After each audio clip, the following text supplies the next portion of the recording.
We rejoin our friend and semi-hero Roger Wilco as he rockets back toward his home planet Xenon, which he hasn't seen since Space Quest II. Having successfully rescued those two ingrates from Andromeda, he decides a pit stop on Magmethius is in order.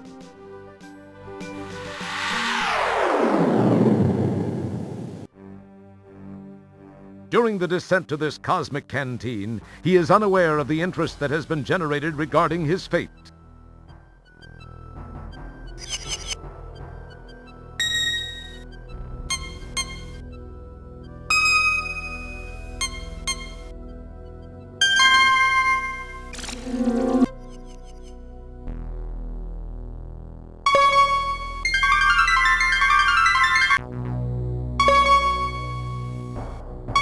We have confirmation of his position, Master. Off to Magmethius with you, then. It is time for Wilco to meet the fate which I have crafted for him. As our story begins, we find the aluminum mallard parked outside a seedy spaceport bar.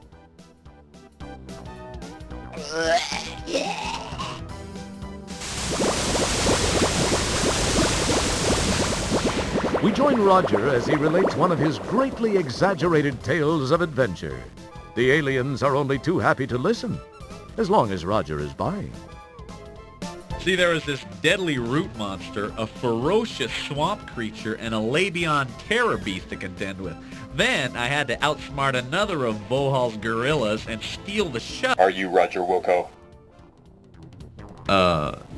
Yeah. Please come with me.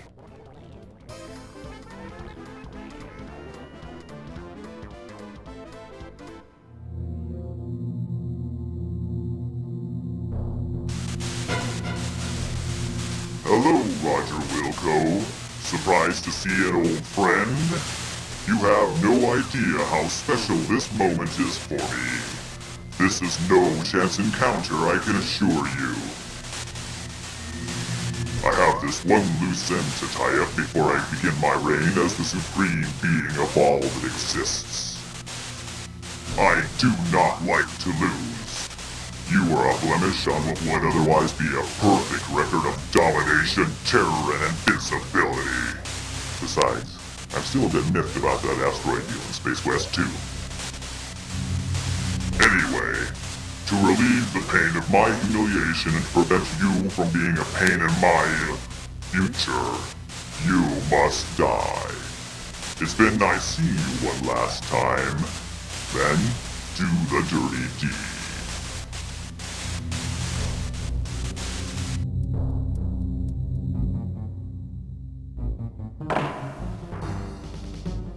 You go left and split them up. Mr. Wilco, follow me and do exactly as I say. Let's move!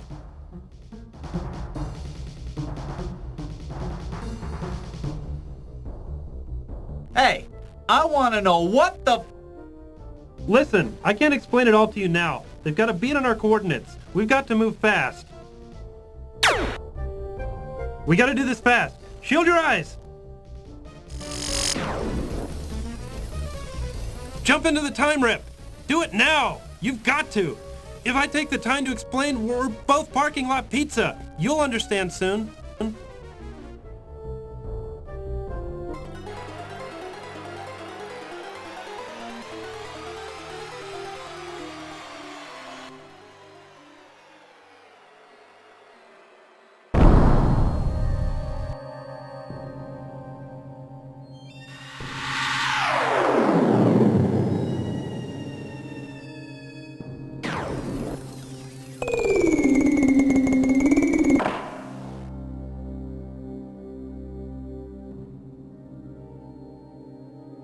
Now where am I? You wonder aloud to non-existent auditory organs. This place sure looks homey.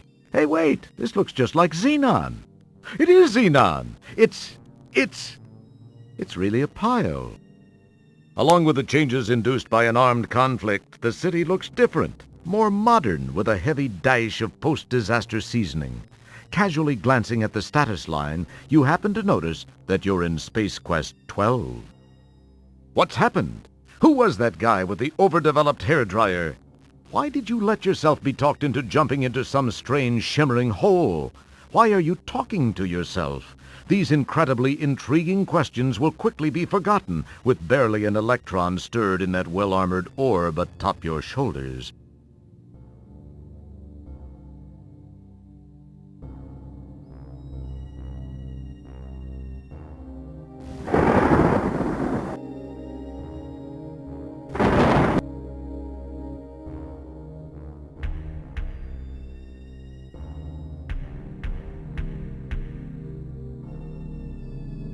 A sidewalk anyone would be proud to own. A quick inspection reveals nothing of interest other than a glove box.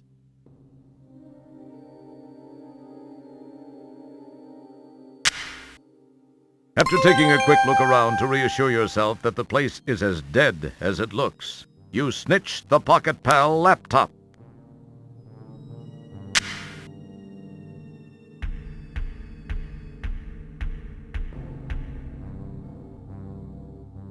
The structural warpage and the enormous gaping hole indicate a violent end for this corroding battle machine.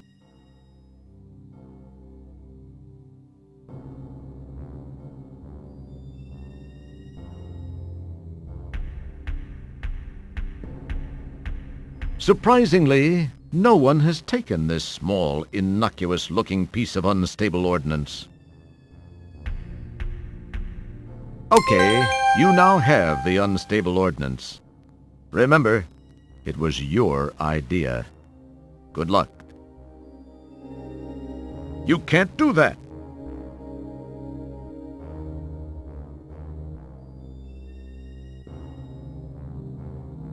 A piece of unstable ordnance!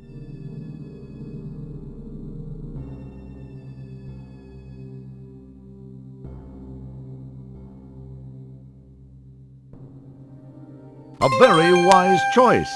Carefully placing the unstable ordnance back inside the tank, you decide some things are better left alone.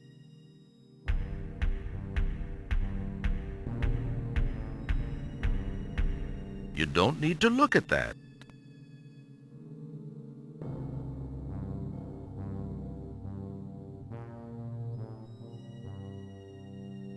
You stand centrally located in perhaps the only debris-clear area on the surface of this city. This was a busy intersection of commerce when times were happier, and life, well, just existed. An odd structure looms in the distance. A once prosperous bank building stands partially wrecked and sealed shut. The relatively undamaged building shows no entrances.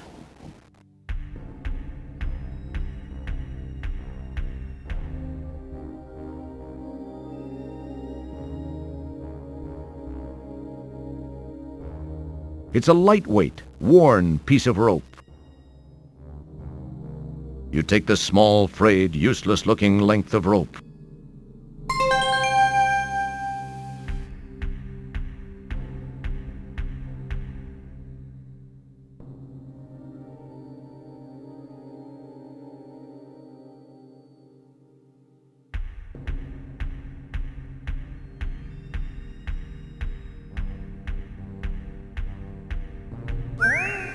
That was without a doubt one of the finest examples of bunny snatching I've ever seen.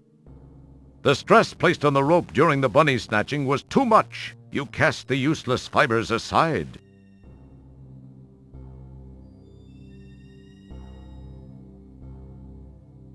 You extract the portable power pellet from the back of the bunny's polyplastoid torso.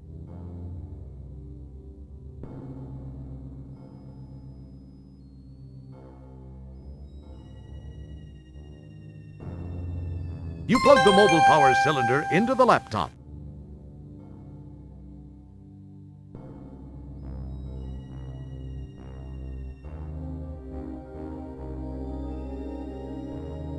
The grate is anchored securely by bolts with corroded heads.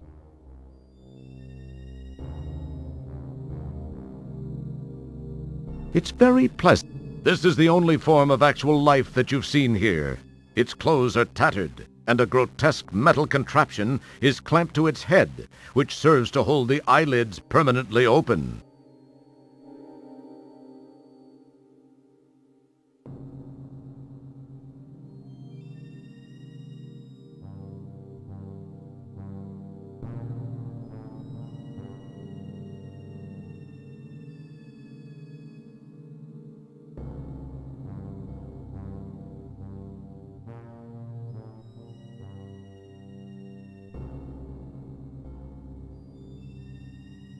The old Bank of Xenon building held up fairly well. Too bad. They turned Roger down for a loan once.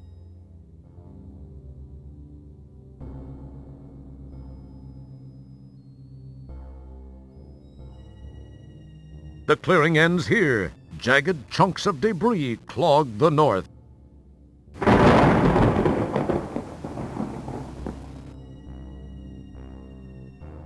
A featureless, dirty white structure fills space to the east. A featureless,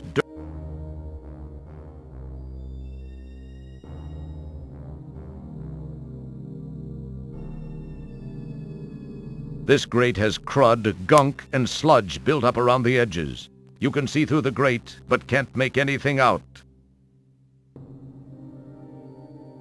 A large void indicates the absence of any dense matter. Huge supports miraculously still do just that to these buildings.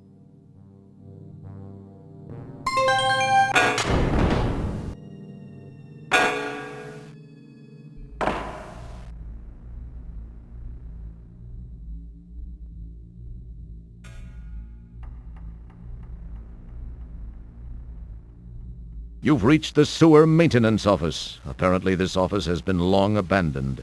Your janitorial instincts urge you to sweep up and do a little dusting, but you suppress those urges and concentrate on the task at hand.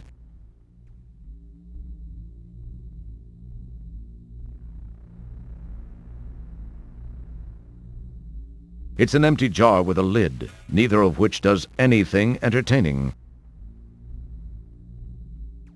You take the jar into custody. Ah, a button. Perhaps I'll give it a press.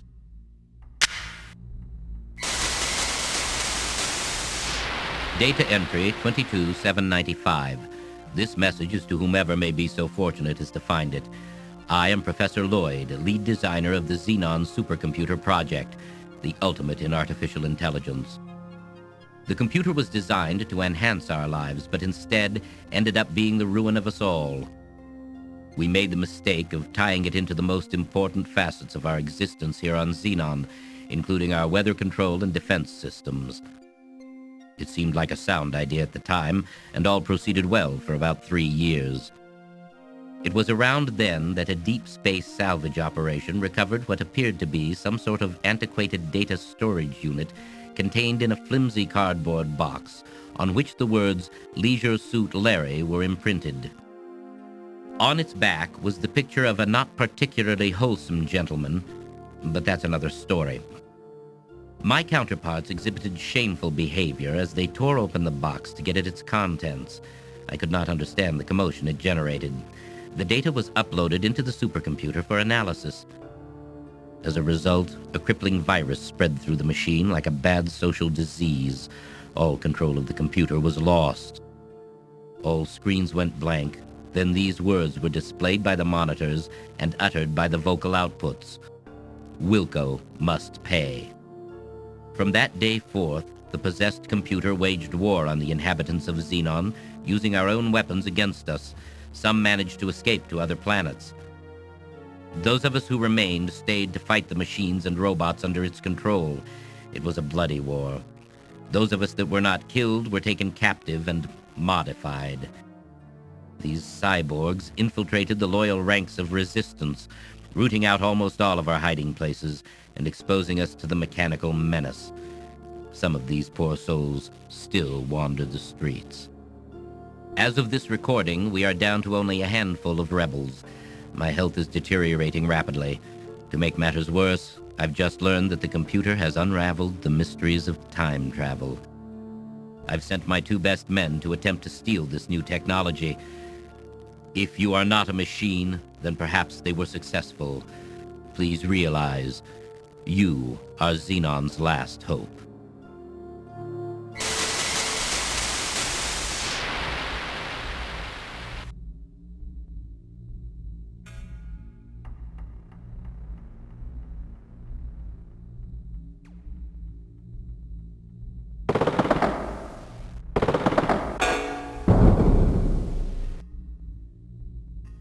You peer into the darker area beyond the hatch frame and see nothing particularly revolting. It smells mysterious. You have the urge to play Name That Gas.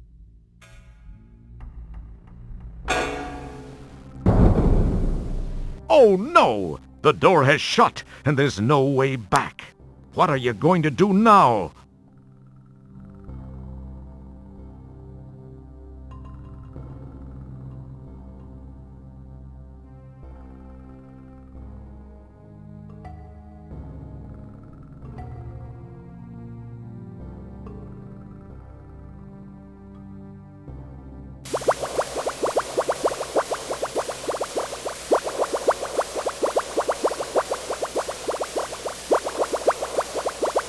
Okay.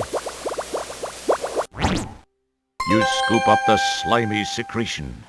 Better get away now before it scoops you up.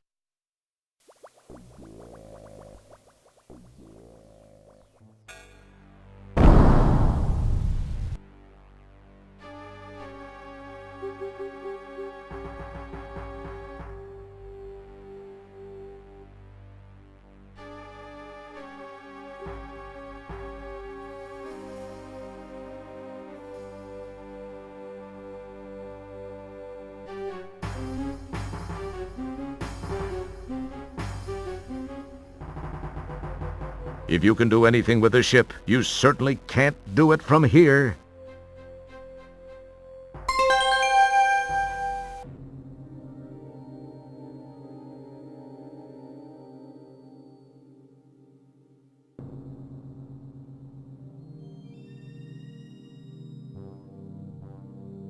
This seems to be a relatively spacious landing gear compartment. Wonder how cramped it gets in there when the gear is stowed.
I've just completed a scan of the Labion sector of Space Quest 2.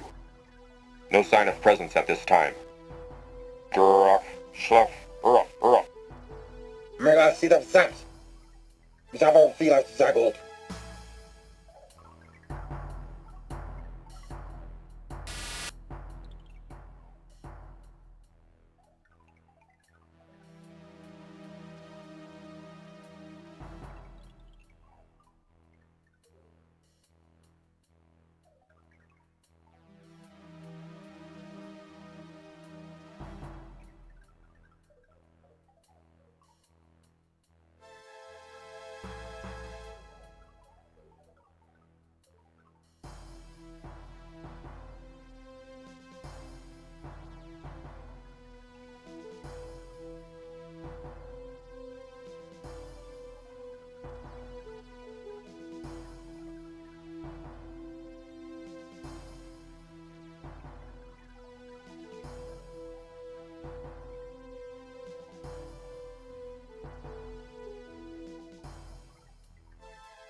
The powerful quad quark drives Rev to life.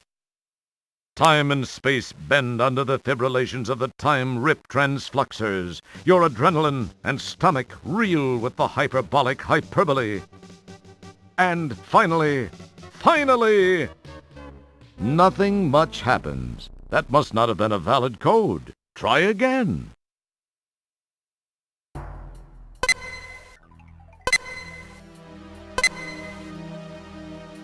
The powerful quad quark drives Rev to life. Time and space bend under the fibrillations of the time-rip transfluxers. Your adrenaline and stomach reel with the hyperbolic hyperbole. And finally,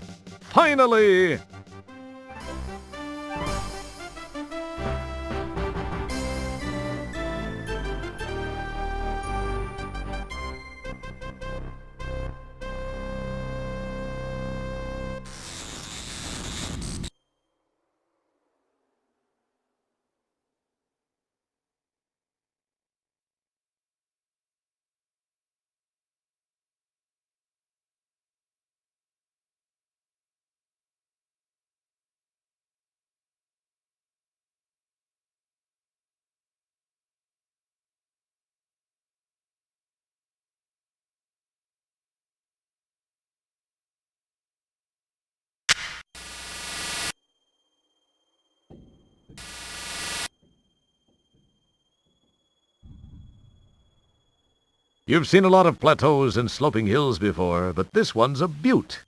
The entire horizon undulates in enticing peaks, curves, and crevices for which Estros is famous. You've seen a lot of plateaus.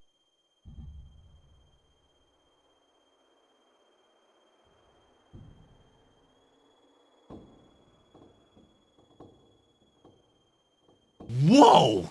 What was that?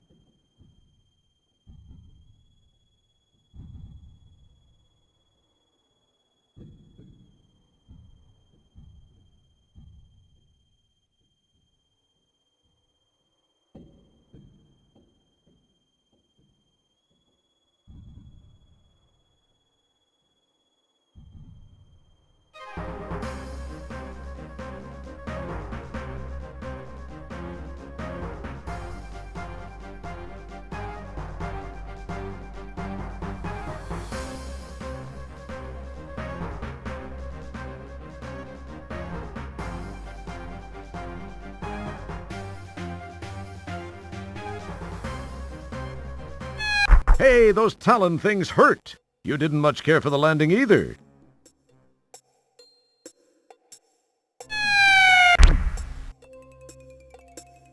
My. Rather than the sequel policeman penetrating the inner sanctum of the nest, the reverse obviously occurred.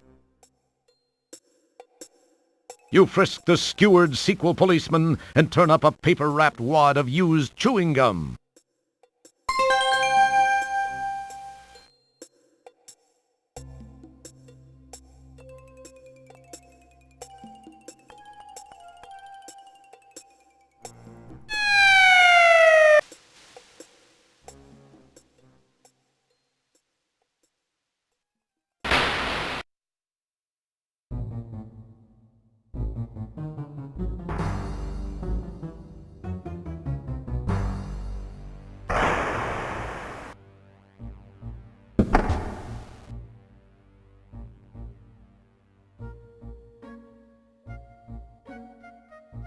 You've got a lot of nerve coming back here, Roger Wilco. After leaving me the way you did, you male scum. This is the last woman you'll ever dump on. Right, girls? Right. Said you couldn't be tied down. I said that? You said you had to be free to roam the galaxy. Was that me? You'll be sorrier than you look. We'll see to that. Yeah. Into the sub, flyboy.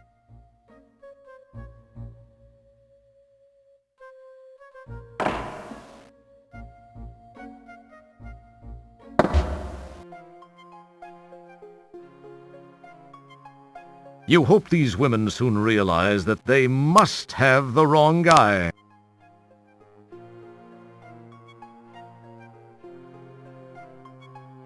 This is Zandra. We are approaching checkpoint 6. Prepare to open the tunnel door. Activate the door.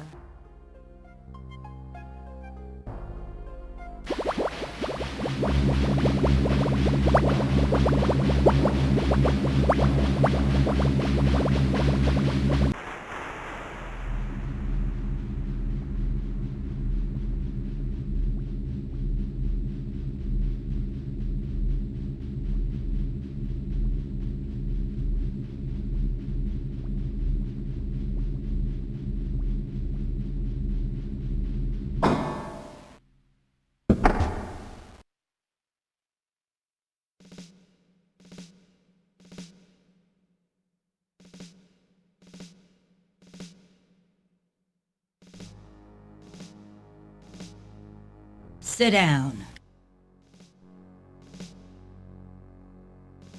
Comfy, Mr. Wilco? Hey, what are you doing? Let me go, witch! Shut up! Your whimpering sickens me. I'll teach you not to run out on me. Thorine is quite knowledgeable in the ways of torture. I'll let the two of you get acquainted. Thorine, do your stuff.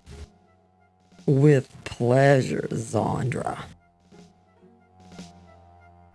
Let me introduce you to a friend of mine. This is Epirip 357, the most powerful hand-hair remover in the universe, and it's capable of shaving your legs clean off.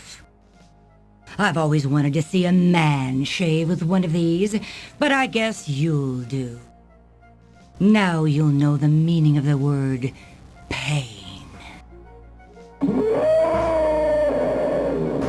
Ah! It's a sea slug! Run, girls!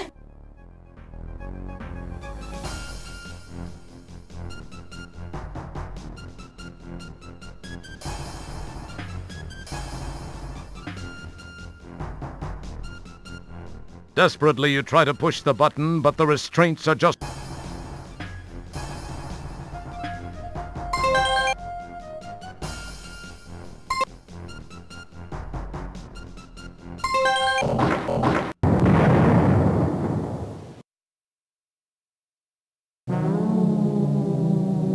Our hero!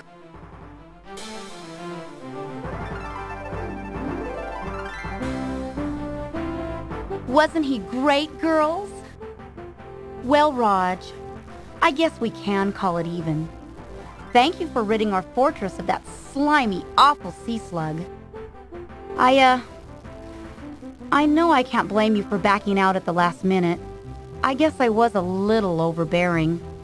Sorry. Can we still be good friends? Well, now, wait a minute. Let's talk about this. No, Roger. You were right. You don't need to spare my feelings. It just wasn't meant to be. It's better this way. Well, girls, I feel like celebrating. Let's go shopping!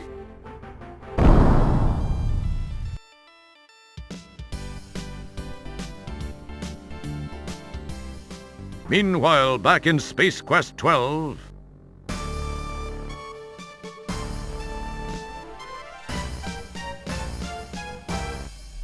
Well, what have we here? This is the rebel scum we captured in the Space Quest 4 time sector. He had just aided Wilco in escaping. The readout on his time gun indicates that Wilco was successfully transported into this time sector as you feared. That is no longer a concern. Wilco will surrender to us once he has learned we have captured his son. Then he will be destroyed once and for all.